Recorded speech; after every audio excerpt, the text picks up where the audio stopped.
22 अप्रैल को पहलगाम में हुए आतंकी हमले की जांच में एक बड़ा खुलासा हुआ है। सुरक्षा एजेंसियों की शुरुआती जांच रिपोर्ट के मुताबिक हमले में शामिल आतंकवादियों ने आपस में संपर्क के लिए सैटेलाइट फोन का इस्तेमाल किया था। इस हमले में 26 लोगों की जान चली गई थी, जबकि कई लोग गंभीर रूप से घायल हुए थे। एनआईए को आधिकारिक तौर पर इस मामले की जांच सौंपी गई है।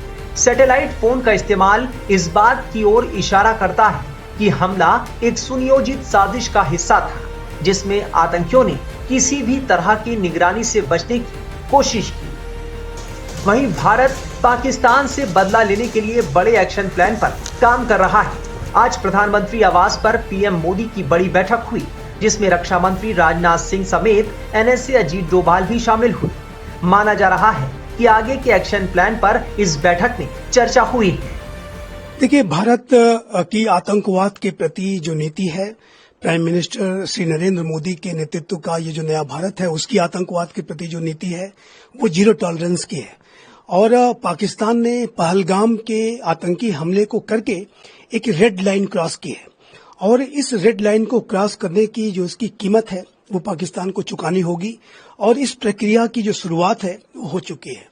भारत ने अगले ही दिन एक डिप्लोमेटिक स्ट्राइक कंडक्ट की, और जिसके की माध्यम से सिंधु जल समझौते को स्थगित कर दिया गया।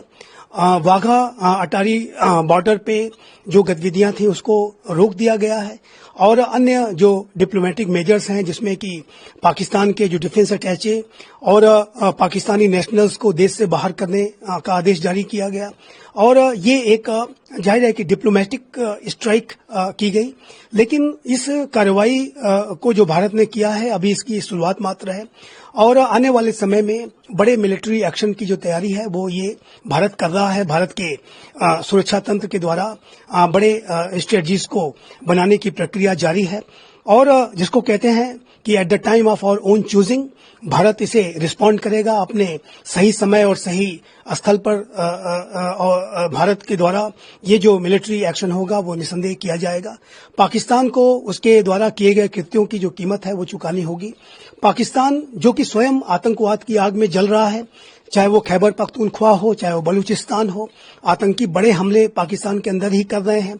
ये जो भस्मासुर पाकिस्तान ने खड़े कर रखे थे, ये पाकिस्तान को स्वयं जला रहे हैं। उसके बावजूद भी पाकिस्तान आज भारत को इसी आतंकवाद की वजह से टारगेट करने की साजिशें रच रहा है, जो कि इस बात का स्पष्ट रूप से संकेत है कि पाकिस्तान का जो आने वाला जो भविष्य है, जो भी वहां कुछ बचा खुचा है, वो पूरी तरह से समाप्त हो सकता है।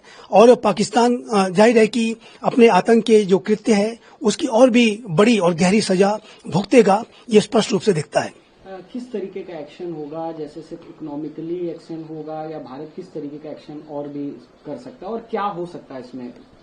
देखिए, भारत के द्वारा जो एक डिप्लोमेटिक एक्शन है वो शुरू किया जा चुका है, और जैसा कि मैंने कहा कि सिंधु जल समझौता के स्थगन किया जाना एक डिप्लोमेटिक एक्शन भी है, और ये एक इकोनॉमिक एक्शन भी है। और इसके माध्यम से जो भारत, जो कि एक अपर राइपेरियन स्टेट है, वो जब नदियों के पानी को अपने इच्छा के अनुसार उसे या तो रोकेगा या उसे छोड़ देगा, तो उससे पाकिस्तान के पूरे स्थितियों पर बड़ा ही नकारात्मक असर पड़ेगा। पाकिस्तान में पानी को रोकने से वहां पे सूखे की स्थिति पैदा हो सकती है, और पाकिस्तान के में ज्यादा पानी छोड़ने से वहां बाढ़ की स्थिति पैदा हो सकती है। अभी तक भारत पाकिस्तान के साथ जो इस इंडस रिवर सिस्टम के नदियों का जो डेटा था वो शेयर किया करता था, लेकिन जब भारत के द्वारा ये जो रिवर के डेटा को शेयर नहीं किया जाएगा तो पाकिस्तान इन नदियों के पानी की स्थिति का अनुमान नहीं लगा पाएगा, और भारत जाहिर है कि इसके माध्यम से पाकिस्तान को बड़ी क्षति पहुंचा सकता है, और इसकी प्रक्रिया की जो शुरुआत है वो हो चुकी है। पाकिस्तान ऑक्युपाइड कश्मीर में झेलम नदी का जो जल स्तर है वो अचानक बढ़ा है, और जाहिर है कि भारत के द्वारा ये जो एक्शन लिया गया है उसके कॉन्सिक्वेंस के तौर पर पाकिस्तान को इन सारी स्थितियों का सामना करना पड़ रहा है, और आने वाले समय में एक सूखे की भी स्थिति पाकिस्तान में पैदा हो सकती है। तो ये आर्थिक एक्शन की शुरुआत तो हो ही चुकी है।